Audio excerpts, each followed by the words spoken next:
Alrighty, what is going on, guys? Jond Games here, and I am back from my little break for my finals week, and now I am actually on summer break, so I can put full time into making stuff like this and just enjoying Minecraft and YouTube and all of that stuff. So, without further ado, I wanted to just get that out of the way, and I wanted to go ahead and show you the latest thing that I have created over break. So, let me go ahead and show you real quick. Let me go into Game Mode 0. Essentially, what I have created, if you're familiar with Pokemon X and Y, is a system for Megastone hunting. I have essentially created a little way to detect what time of day it is, and as well as that, whenever that happens, we'll show you an area around here that will start sparkling as soon as the sun gets to a certain area. There we go. Excellent. So, if you're familiar with X and Y, you'll notice that the sparkles are not purple in and of itself, but I thought it was pretty close. The rainbow sparkles indicate that there is something of a hidden item there, and if you walk close enough to it, it will actually just give you the item. It'll drop the item on the ground, and it'll give it to you. So, yeah, it works for any of these if you just walk. I think it's within five blocks of it. It will actually just drop the item, and since I know where all of them are, yeah, it essentially does it just during a certain time of the day, only during sunset, and I think it's pretty dang cool. So you can essentially go Megastone hunting if they ever decide to add those, or this could just be a really cool way to add in a bunch of hidden items around the world that you can only find during a certain time of day. That'd be pretty cool. But yeah, let me go ahead and show you how this works. So it's about that time of night again, and as you can see, there was a little bit of activity around here.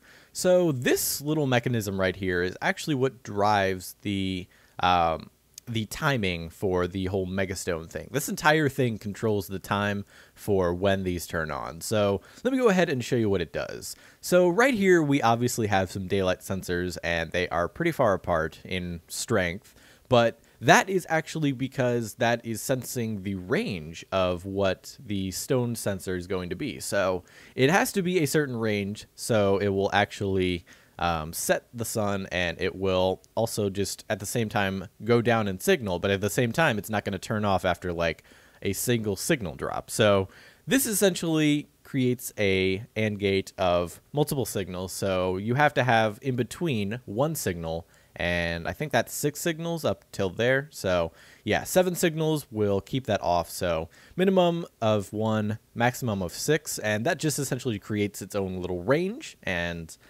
yeah, so it goes into an AND gate, and then it will go into some hopper clocks, and from here, it will pretty much just depend on what state it is. So right now, it is currently in Megastone 1 state. So it is setting everybody's score of Megastone 1. And as well as that, it is also setting some wire over there. And as well as that, it is also setting some comparators over there. And this whole mechanism just turned off, so bad time to go over there and show you. But so here we also have a reverse of it. So as soon as this is done, the time goes back to being out of range. It will go ahead and just invert this block, and then it will switch clocks for whatever it wants to do. It'll set anybody with a score of Megastone 1 back to 0. It will set some air over there for the wires, and it'll set some air over there for the comparators. And as well as that, I'm actually not sure what that fill command for air is. I think it might have been for... I actually don't know. Weird. But yeah, let me go ahead and set the time back to Megastone time. So I think that was the correct one. No, I don't think it was. And you definitely aren't going to hell, brain. Yes, that was the Megastone time. So let me go ahead and just get rid of this repeater. You're ruining my demonstration. But yeah, this is another thing. Time sets will kind of ruin it. It's not exactly stable whenever it comes to time sets. I'm trying to make a sensor like that wouldn't disable that if you set time, but I have no idea how to.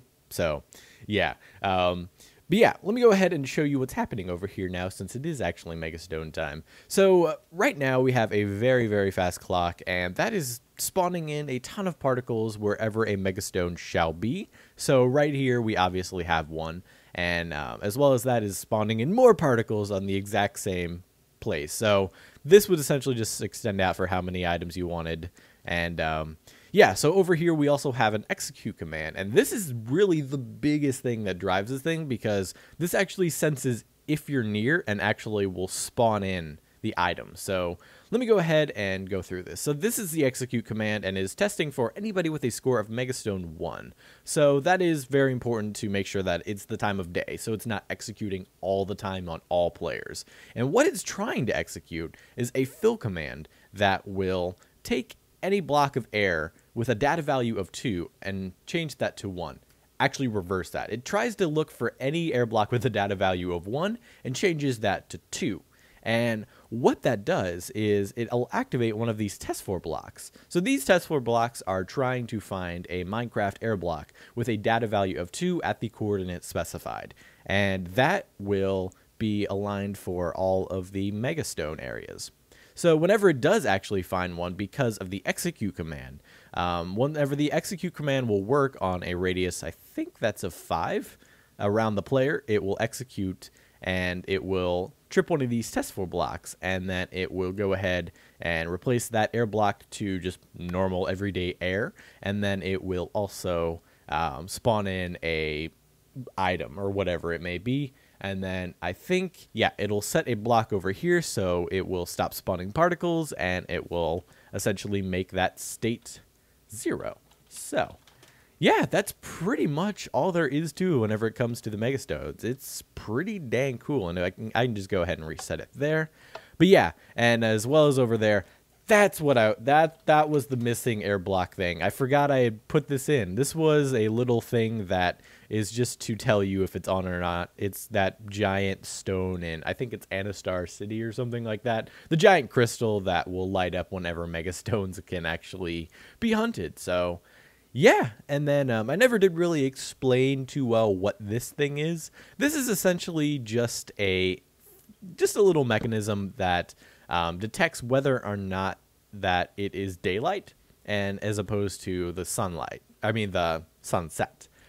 So this ideally will sense if the sun's setting or the sun rising, since that thing can be in 2 different ranges, the sunset and the sunrise. That is supposed to actually sense if it is in the sunset. So let me go ahead and set this down to sunrise, and you can see, actually I think that might have been inverted how I wanted.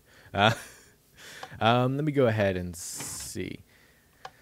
I mean, honestly, even just setting this time, it's kind of hard to do this like in a tutorial, just because it doesn't really happen quickly. It just has to align with the same time of day. It's just kind of hard to do this on a tutorial. So yeah, I don't really know what else to say. That's trying to prevent it. I might find a different way. I've tried clocks, but that really doesn't align too well. I mean, maybe I haven't tried aligning it enough, because I know the clocks are incredibly perfect whenever it comes to timing if I want it to be. So yeah, I don't know. I'm just messing around with stuff. This is my Megastone things, and I am so glad to be back. Thank you guys for watching, and I am so looking forward to this summer. I have so many ideas flowing through my head about what I can do this summer, and I am so excited. I'll see you guys then.